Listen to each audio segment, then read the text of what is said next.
ஆடி அமாவாசையை முன்னிட்டு தமிழ்நாடு முழுவதும் புனித தீர்த்தங்கள் நீர்நிலைகளில் குவிந்த மக்கள் முன்னோர்களுக்கு தர்ப்பணம் கொடுத்து வழிபட்டனர். ஈரோடு மாவட்டம் பவானி கூடுதுறையிலிருந்து கூடுதல் தகவல்களை எமது செய்தியாளர் குணசேகரன் வழங்க கேட்கலாம். குணசேகரன், அங்க கூட்டம் எந்த அளவிற்கு உள்ளது? கூட்டத்தை கட்டுப்படுத்த என்ன மாதிரியான ஏற்பாடுகள் செய்யப்பட்டிருக்கிறது? தொடர்பான விவரம். நிச்சயமாக முன்னோர் வழிபாட்டிற்கு உகந்த மாதமாக ஆடி மாதம் கருதப்படுகிறது. இந்த மாதத்தில் வரக்கூடிய அமாவாசை தினத்தில் தான் நீர்நிலையோரங்களில் காவிரி உள்ளிட்ட கரையோரங்களில் முன்னோர்களுக்கு தர்ப்பணம் செய்து வழிபாடு நடத்துவது வழக்கம். அதன்படிதான் ஈரோடு மாவட்டம் பவானியை பொறுத்த வரைக்கும் பவானி நதி, காவிரி நதி மற்றும் கண்ணுக்கு புலப்படாத அமுத நதி என்ற 3 நதிகள் சங்கமிப்பதாக ஐதீகம்.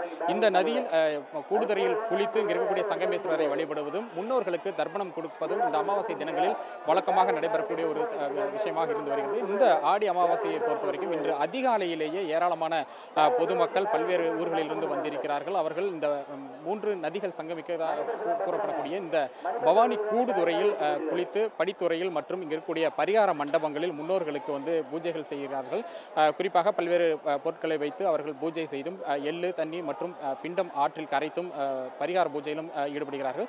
காவிரியை பொறுத்த வரைக்கும் வழக்கமாக ஆடி மாதங்களில் 2 கரைகளையும் தொட்டபடி தண்ணீர் ஆர்ப்பரித்து செல்வது வழக்கம். ஆனால் இந்த ஆண்டை பொறுத்த வரைக்கும் போதுமான அளவு தண்ணீர் இல்லாததாலும் மேட்டூர் அணையிலிருந்து குடிநீர் தேவைக்காக மட்டுமே தற்பொழுது தண்ணீர் திறந்து விடப்பட்டிருக்கின்றது. ஆகையினால் குறைந்த அளவாக தண்ணீர் செல்கின்றது.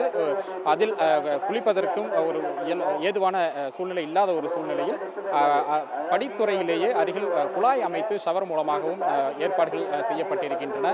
அதிக அளவிலான பக்தர்கள் கூட்டம் வந்திருக்கக்கூடிய காரணத்தால் அந்த குறைவான அளவு செல்லக்கூடிய காவிரி நீரிலும் ஷவரிலும் குளித்து படித்துறையில் மக்கள் பரிகார பூஜையில் ஈடுபடக்கூடியதை நம்ம பார்க்க முடியும். இருக்கக்கூடிய மக்கள் இருக்காங்க, நம்ம அவங்ககிட்ட பேசலாம். எந்த ஊர்ல இருந்து வந்திருக்கீங்க? இங்க என்ன மாதிரியான பூஜைகள் செய்றீங்க? வழக்கமா இருக்கும் கூட்டம் எந்த அளவுக்கு இருக்கு? வணக்கங்க, நான் பெருதுறையிலேருந்து வரேங்க. என்னுடைய நேம் SRS பூபதி ராஜா. நாங்கள் இன்றைக்கி எங்களுடைய முன்னோர்களுக்கு திதி தர்ப்பணம் கொடுக்கறக்காக வந்திருக்கோம். அப்போ அங்கே கொடுத்துட்ருக்காங்க.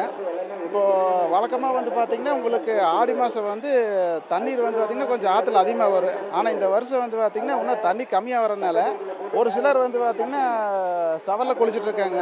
ஒரு புனித ஒரு நீராட பார்த்திங்கன்னா சவலில் குளிக்கங்கிறது கொஞ்சம் மனசு கொஞ்சம் வேதனையாக இருக்குது.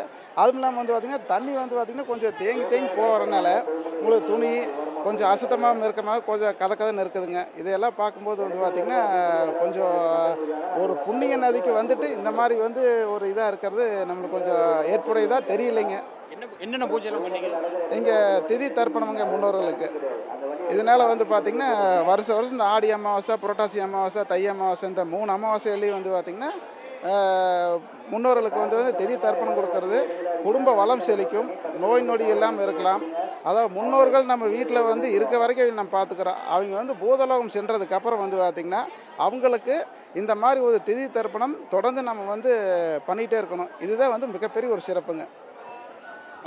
ஆடி அமாவாசை தினத்தில் முன்னோர் வழிபாட்டில் ஈடுபட்டால் குடும்ப நலம் சிறக்கும் அப்படிங்கிறது இவங்களுடைய ஒரு நம்பிக்கையாக இருக்கிறது. அதன் அடிப்படையில் தான் இந்த பூஜையில் ஈடுபடுவதாக அவங்க தெரிவிச்சிருக்காங்க. இந்த பவானி கூடுதுறையை பொறுத்த வரைக்கும் ஈரோடு மாவட்டம் மட்டுமல்லாமல் திருப்பூர், சேலம் உள்ளிட்ட அண்டை மாவட்டங்களிலிருந்தும் ஆயிரக்கணக்கான பொதுமக்கள் இந்த அதிகாலை முதலாகவே பவானி கூடுதுறையில் குளித்து தற்பொழுது இந்த பரிகார பூஜையில் ஈடுபட்டிருக்காங்க.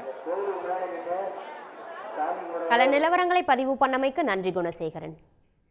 உடனுக்குடன் செய்திகளை தெரிந்து கொள்ள சன் நியூஸ் பெல் ஐகானை கிளிக் பண்ணுங்க.